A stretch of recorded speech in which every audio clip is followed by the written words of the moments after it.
मुझे ये बताते हुए बहुत हर्ष हो रहा है कि अब हम रेजोनेंस कोटा को लेकर आ रहे हैं आपके शहर सिरसा में। अब आपके बच्चे को अपने सपने को साकार करने के लिए आपसे दूर नहीं जाना होगा। आपको बस जाना होगा खैरका स्थित आरपी सीनियर सेकेंडरी स्कूल के प्रांगण में, जहां पर रेजोनेंस कोटा की फैकल्टी आपके बच्चे को ट्रेन करेगी भविष्य के डॉक्टर और इंजीनियर बनने में। सभी प्रमुख परीक्षाएं जैसे JEE Main, JEE Advance, NEET UG, AIIMS, international Olympiad, NTSC, KVPY, CA, CS, CMA, CLAT, Resonance ने गुणवत्ता और मात्रा दोनों में अच्छे परिणाम देकर खुद के लिए एक नाम बनाया है। अधिक जानकारी के लिए आप डबवाली रोड स्थित RP senior secondary school visit कर सकते हैं या कॉल कर सकते हैं नीचे दिए गए नंबर पर। अब होंगे सपने साकार। धन्यवाद। आज के इस प्रदेश में कैसे परिवर्तन आए, कैसे प्रदेश से आज की मौजूदा सरकार से छुटकारा मिले, इसके लिए इस परिवर्तन यात्रा की शुरुआत के लिए हजारों की संख्या में आए हुए आदरणीय बुजुर्गों, नौजवान साथियों, माताओं, बहनों, पत्रकार, छायाकार दोस्तों, साथियों, आज प्रदेश के अंदर, देश के अंदर पिछले 8 वर्ष से भारतीय जनता पार्टी सत्ता में है। प्रदेश में पिछले 3 वर्ष से भारतीय जनता पार्टी और उनकी एक सहयोगी पार्टी लगातार सत्ता में बैठ करके हरियाणा प्रदेश के लोगों के सामने रोज नई नई दिक्कत और कठिनाई खड़ी करने जा रही है। लगभग 8 वर्ष हो गए प्रदेश में, देश में पूरा संकट छाया हुआ है, जिसके कारण लगातार संविधान और प्रजातंत्र के ऊपर कुठाराघात किया जा रहा है। साथियों, किस तरह से लगातार 1 वर्ष तक किसान आंदोलन के दौरान आप लोगों ने एक लंबी लड़ाई लड़ने का काम किया था। हरियाणा के, पंजाब के, उत्तर प्रदेश के, राजस्थान के, मध्य प्रदेश के किसानों ने दिल्ली के चारों तरफ लगते हुए बॉर्डर पे आकर के बैठ करके जो 3 काले कानून बने थे, उन 3 काले कानूनों को वापस कराने के लिए आप लोगों ने अपना घर बार, परिवार, खेत सब छोड़ करके देश के प्रधानमंत्री को इस बात के लिए मजबूर किया था कि जो काले कानून आपने बनाए हैं वो वापिस हो और देश के अंदर एमएसपी लागू हो। देश के प्रधानमंत्री ने वायदा किया था, जहां काले कानून वापिस लेकर के आप लोगों से माफी मांगी थी और कहा था कि मेरे से गलत फैसला लिया गया, वहीं ये भी कहा था कि देश में एमएसपी लागू हो, इसके लिए कमेटी बनाएंगे। लेकिन आज 1 वर्ष से ज्यादा समय बीत गया, आज भी एमएसपी का कानून बनाने की बजाय किसान को कैसे कमजोर किया जाए, इसके लिए रोज नई नई योजनाएं बनाई जा रही है। आज हमारे प्रदेश की हालत इस किस्म की है कि प्रदेश का किसान मजदूर अपने आप को लूटा हुआ महसूस कर रहा है। आज जहां युवाओं को बड़े बड़े वायदे करके लोग सत्ता में आए थे, आज युवा जो है सबसे ज्यादा अपने आप को ठगा हुआ महसूस कर रहा है। मैंने इस परिवर्तन यात्रा के लिए सिंगार गांव और मेवात जिला क्यों चुना था? जब हम बैठ करके आपस में इस पर चर्चा कर रहे थे कि आज प्रदेश के अंदर परिवर्तन की जरूरत है। आज जिस कांग्रेस पार्टी की जिम्मेवारी बनती थी इस मौजूदा सरकार के खिलाफ लड़ाई लड़ करके विधानसभा में और विधानसभा के बाहर सत्ता में बैठे लोगों को मजबूर करके आम आदमी के साथ न्याय हो, इसके लिए लड़ना चाहिए था। जो लोग आपकी लड़ाई लड़ने की बजाय अपने अस्तित्व की लड़ाई में लगे हुए हैं, आज हालात इस किस्म के हैं। आपने देखा होगा पीछे जब विधानसभा का 3 दिन पहले सेशन था और उस सेशन के दौरान जब मैं आप लोगों की आवाज को हरियाणा की विधानसभा में उठा रहा था, जब मैं शराब घोटाले को उजागर करने के लिए हरियाणा प्रदेश के अंदर भूमाफिया जो खड़ा हुआ था, हिसार में इंटरनेशनल एयरपोर्ट के नाम से छोटे छोटे किसानों की जमीन को ये कह करके भूमाफिया के लोगों ने, सत्ता में बैठे लोगों ने उनको बेचने पे, जमीन बेचने पे मजबूर कर दिया था। ये कहा गया था कि अगर आप अपनी जमीन नहीं दोगे तो सरकार सस्ते दाम पे इसको एक्वायर करके आपको कम पैसे देगी। इसलिए अगर आपको ज्यादा पैसा चाहिए तो प्राइवेट लोगों को जमीन बेच दो। प्राइवेट लोग कोई और नहीं थे, सत्ता में बैठे हुए लोगों के छोड़े हुए एजेंट उनके लिए जमीन खरीदने का काम कर रहे थे। उसके लिए वहां के जो 12-14 गांव के ग्रामीण थे, जिन ग्रामीणों का रास्ता बंद कर दिया गया था, जिनकी बेशम कीमती जमीन जो 10-10 करोड़ रुपए एकड़ की थी, उस जमीन को 20-25 लाख रुपए एकड़ के हिसाब से बेचने पे मजबूर करने जा रहे थे। कैसे वो अपनी जमीन बचाए, कैसे वो अपना हिसार का रास्ता छोटा करे, कैसे उनके बच्चे स्कूल और कॉलेज में जाने में दिक्कत और कठिनाई ना आए, उसके लिए जब संघर्ष कर रहे थे, लड़ाई लड़ रहे थे, इकट्ठा होकर के सरकार को इस बात के लिए मजबूर कर रहे थे कि आप अपने वायदे को पूरा करें और वायदा पूरा करके हमें सुविधा प्रदान करने का काम करें, तो सत्ता में बैठे लोगों ने उनके रास्ते बंद करके उन ग्रामीणों के सामने परेशानी खड़ी करी थी।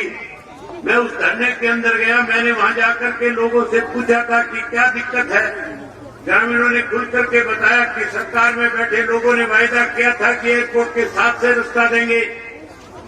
हमें रास्ता देने की बजाय हमारे रास्ते बंद करके जो हमारी बेशम कीमती जमीनें हैं उनको सस्ते में खरीदने पे, बेचने पे हमें मजबूर कर रहे हैं। साथियों, ये बात जब मैं विधानसभा में उठा रहा था और मैं विधानसभा में उन लोगों के नाम ले रहा था और कह रहा था कि लुटेरे सत्ता में बैठे हुए हैं, ये किसानों की जमीन को सस्ते में लेकर के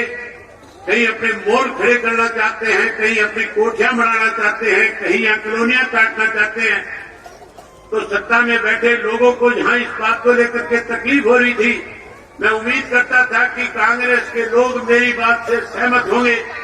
और कांग्रेस के लोगों ने उन लोगों के बीच में जाकर के उनसे वायदा किया था कि हम आपकी आवाज विधानसभा में उठाएंगे। उन्होंने आवाज उठाने की बजाय सरकार के साथ खड़े होकर के कई चुटकुले सुनाने का काम कर रहे थे। आज जिस कांग्रेस की जिम्मेवारी बनती है इस मौजूदा सरकार के खिलाफ लड़ाई लड़े, इस मौजूदा सरकार को गलत निर्णय न लेने पे मजबूर करे, आज वो सत्ता के बैठे लोगों के साथ मिलकर के हरियाणा प्रदेश को बर्बाद करने में लगे हुए हैं। इसलिए साथियों, हमने एक फैसला किया था कि हम अपने हरियाणा प्रदेश के लोगों के साथ न्याय हो, खास करके युवा पीढ़ी जो आज अपने आप को ठगा हुआ महसूस कर रही है, कैसे उस युवा पीढ़ी को फिर से न्याय मिले, कैसे उसको रोजगार मिले, कैसे उसको नौकरी मिले, कैसे वो युवा पीढ़ी फिर से अपने पैरों पे खड़ी हो सके। इसके लिए इंडियन नेशनल लोकल पार्टी को अपनी जिम्मेवारी निभाते हुए हरियाणा प्रदेश में परिवर्तन यात्रा के नाम से लोगों के बीच में जाकर के इसकी शुरुआत करनी चाहिए। साथियों, जहां हमने इस काम को आगे बढ़ाने के लिए, इस लड़ाई को आगे ले जाने के लिए आप लोगों का सहयोग मांगने आया हूं, आपका समर्थन मांगने आया हूं, आपका आशीर्वाद देने आया हूं, वहीं आपसे एक बात और कहने के लिए आया हूं। आज मुझे 23 वर्ष हो गए हरियाणा की विधानसभा का सदस्य बने हुए। मैं सन 2000 में पहली बार विधानसभा में पहुंचा था। जब मैं विधानसभा में गया था उस वक्त चौधरी ओम प्रकाश चौटाला हरियाणा प्रदेश के मुख्यमंत्री हुआ करते थे और चौधरी ओम प्रकाश चौटाला साल में 2 दफा हरियाणा प्रदेश के हर जिले के हर गांव में जाकर के सरकार आपके द्वार कार्यक्रम के तहत लोगों को मूलभूत सुख सुविधाएं कैसे प्रदान की जाए, वहां लोगों के बीच में बैठ करके लोगों से पूछ करके वही मौके के ऊपर लोगों की जहां समस्याओं का निदान करते थे, वही ग्रामीण अंचल में बसने वाले लोगों का विकास हो सके, गांव के लोगों को ज्यादा से ज्यादा सुख सुविधा मिले, इसके लिए सरकार आपके द्वार कार्यक्रम के तहत जो डिमांड गांव के लोग किया करते थे, उस डिमांड को मौके के ऊपर उसी वक्त पूरा कर दिया जाता था। मुझे अच्छी तरह से याद है, दूर से उस वक्त में कांग्रेस का विधायक जाकिर हुसैन हुआ करता था और चौटाला साहब जब चंडीगढ़ से चलते थे उससे पहले जाकिर को फोन करके कहते थे कि जाकिर मैं नूह में आ रहा हूं, तेरे इलाके के लोगों की कोई भी समस्या है, तेरे पंचायत में किसी भी तरह की कोई मूलभूत सुविधा की कमी है, आज तुम आ जाना और वहां सारी पंचायतों को बुला लेना, जो जो दिक्कतें और कठिनाई होगी मौके पे उनको पूरा करने का काम करूंगा। उस वक्त जहां मेवात को पिछड़ा हुआ इलाका कहा जाता था, चौधरी ओम प्रकाश चौटाला जी ने मुख्यमंत्री रहते हुए अनेक दफा आपके यहाँ सरकार आपके द्वार कार्यक्रम के तहत एक गांव में आकर के जहाँ पीने के पानी की सुविधाएं प्रदान करी थी, जहाँ नहरी पानी जाकर के दिया था, जहाँ आपके गांव के विकास के लिए करोड़ों करोड़ों रुपए दिए थे, जहाँ मेवात को जहाँ पिछड़ा कहा जाता जिसमें मेवात को अग्रणीय बनाने का काम किया था। आज फिर मैं लगातार कांग्रेस और बीजेपी के शासनकाल के अंदर जो मेवात से चुने हुए व्यक्ति जो जाते हैं वो हमेशा एक ही बात कहते हैं कि हमारे मेवात के साथ भेदभाव किया जा रहा है, मेवात को पिछड़ा और ज्यादा पिछड़ा बढ़ाया जा रहा है। मैं आप लोगों से एक वायदा करने के लिए आया हूँ साथियों, अगर आप इस परिवर्तन में अपनी बड़ी भूमिका निभाने का काम करोगे, अगर आप परिवर्तन में आने में पहल करने का काम करोगे, जैसे पहले आपके इस मेवात से 3 के 3 विधानसभा क्षेत्रों से इंडियन नेशनल लोकदल पार्टी के विधायकों को आप चुन करके भेजा करते थे, अगली बार विधानसभा के चुनाव में फिर से 3 के 3 विधायक अगर चुन करके देने का काम करोगे तो मेवात को जहां लोग पिछड़ा मानते हैं, मैं आपसे वायदा करके जाता हूं, इंडियन नेशनल लोकदल पार्टी के सत्ता में आने के बाद जहां आपका पिछड़ापन दूर करेंगे, वहीं इस मेवात को गुड़गांव की तर्ज के ऊपर मेवात को भी एक अग्रणीय डिस्ट्रिक्ट बनाने का काम करेंगे, जहां लोग दूर दूर से चल करके आकर के देख करके जाएंगे। ये वही मेवात है जिसे पिछड़ा कहा जाता था, जहां मेवात के अंदर अच्छे से अच्छी सुख सुविधाएं आपको प्रदान करेंगे, वहीं पढ़े लिखे नौजवान बच्चों को रोजगार देने का काम करेंगे, स्कूल और कॉलेज बनाने का काम करेंगे, यूनिवर्सिटीज और मेडिकल कॉलेज बनाने का काम करेंगे। आज तो केवल घोषणाएं की जाती है, लेकिन साथियों केवल घोषणाओं से नहीं बल्कि हम लोग जो वायदा आपसे करके जाएंगे उस वायदे को पूरा करने का काम करेंगे। मैं साथियों लंबा चौड़ा आपके बीच में भाषण न देने की बजाय, क्योंकि जुम्मे की नमाज का समय होने वाला है और चौधरी ओम प्रकाश चौटाला जी जो सदा आपके बीच में रहे हैं, जिनका आपका बहुत लंबा एक रिश्ता रहा है, आपने हमेशा चौधरी ओम प्रकाश चौटाला जी को ताकत देने का काम किया है। जो चौधरी ओम प्रकाश चौटाला जी ने आपसे कहा, आपने हमेशा उस पर फूल चढ़ाने का काम किया है। मैं आदरणीय चौधरी ओम प्रकाश चौटाला जी से निवेदन करना चाहूंगा कि वो स्वयं आए और आकर के मेवात की जनता के साथ रूबरू होकर के मेवात की जनता के साथ बातचीत करें और आज की परिवर्तन यात्रा में जो लोग परिवर्तन यात्रा में आज मेरे साथ जाएंगे उन सबको आशीर्वाद देने का काम करें। मैं मेवात के लोगों से उम्मीद करूंगा कि आप इस यात्रा के अंदर अपनी बहुत बड़ी भागीदारी निभाने का काम करोगे। जहां साथियों मेवात के लोगों को सुविधाएं देनी चाहिए थी, आज सत्ता में बैठे लोग मेवात के नौजवानों को मारने का काम करते हैं। जब आपकी आवाज को विधानसभा में उठाया जाता है तो विधानसभा का स्पीकर हमारे स्पीकर बंद करने का काम करता है। लेकिन मैं आपसे वायदा करता हूं, अगर आप लोगों ने मौका दिया, समय आया, तो जिन लोगों ने